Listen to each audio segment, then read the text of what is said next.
ভারতের বিপক্ষে 3 ম্যাচের ওয়ানডে সিরিজের জন্য দল ঘোষণা করেছে বাংলাদেশ ক্রিকেট বোর্ড বিসিবি। সবশেষ স্কোয়াড থেকে বাদ গেছেন অলরাউন্ডার মোসাদ্দেক সৈকত এবং স্পিনার তাইজুল ইসলাম। জায়গা পাননি pace bowling allrounder Mohammad Saifuddin. 16 সদস্যের দলে উইকেট কিপার ব্যাটারি রয়েছেন 4 জন: মুশফিকুর রহিম, লিটন দাস, এনামুল বিজয় এবং নুরুল হাসান সোহান। তামিমের নেতৃত্বে থাকা দলে ফাস্ট বোলার 4 জন, একমাত্র বাঁহাতি মুস্তাফিজুর রহমান। সাকিবের বিকল্প বাঁহাতি স্পিনার হিসেবে আছেন নাসুম আহমেদ।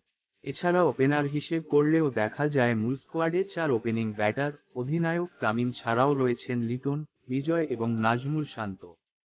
1 ডিসেম্বর ঢাকায় আসবে ভারতীয় দল। সিরিজের প্রথম 2 ওয়ানডে 4 ও 7 ডিসেম্বর মিরপুরে।